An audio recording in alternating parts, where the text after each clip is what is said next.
Lukáš Sulík je pripravený na štarte, ten si nezabudol dať dýchací prístroj na seba. Tak mu držíme palce.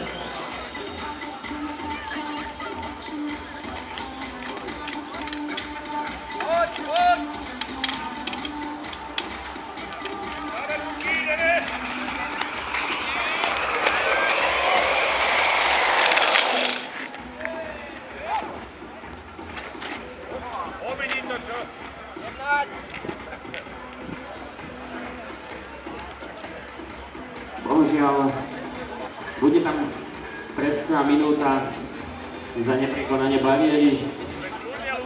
Z rozvahu prekonáva hladinu. Sledujeme Lukáša Sulíka z DHZ Politesov.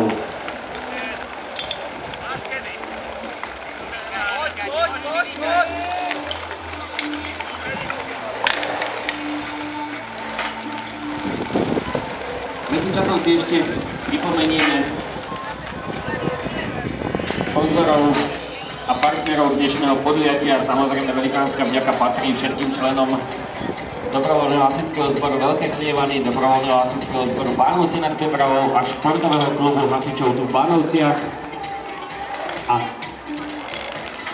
extra velikánska vďaka patrí aj partnerom, ktorými sú Europrofit, mesto Bánovce nad Bebravou, Mestské kultúrne stredisko, sponzori Parek Slovakia, Spolesero, VV Izolesero, System, firma Rea, SK, Autoškola Nova, Grafobal, akciová spoločnosť, spoločnosť Olga Taxi, Grintec SRO, Umicentrum SRO, Reyes Deževice, Sineco SRO a hlavne velikánska vďaka za propagovanie tejto akcie patrí aj mediálnym partnerom, ktorí sú Bánovské noviny, Bánovské televízne vysielanie, protipožiarne.sk, Europrofit a Rádio Lao.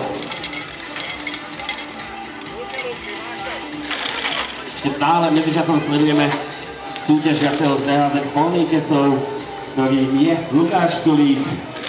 Zdolal väžu, odopína istiace lano a pripravuje sa na ďalšiu disciplínu, ktorú je zmotávanie 2B hadíc aj následného uloženia do boxov.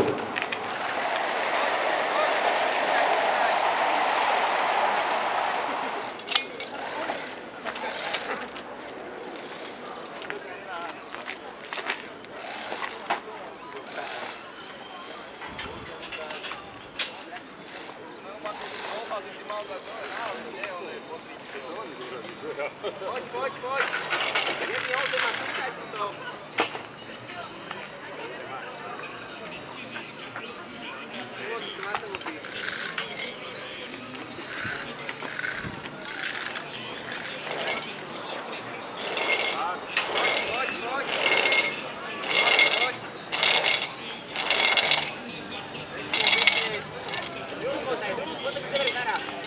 Súťažiaci číslo 60 Lukáš Sulík z DHZ Politesov sa pasuje ďalšou disciplínou, ktorá je zmotávanie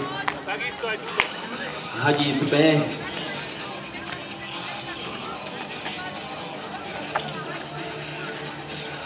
Ako pozerám, jedna hadica už je umiestnená v boxe, už sa pasuje s druhou. Naozaj to nie je ľahké prekonať túto ťažkú dráhu, sily dochádzajú.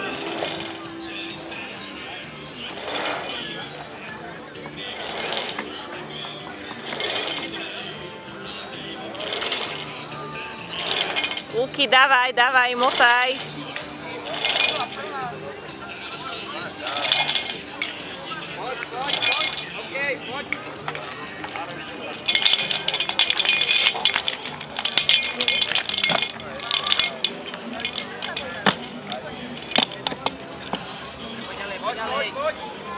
Druhá hadica je už taktiež umiestnená v boxe.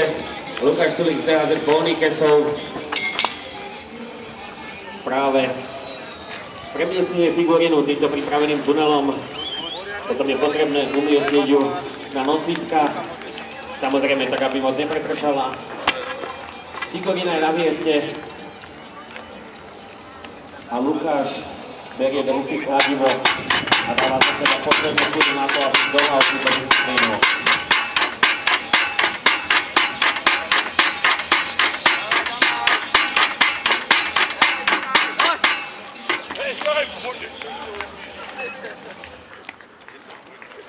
Ale bohužiaľ musím mu povedať, že jeho výsledku musíme ešte pripočítať 1 minútu.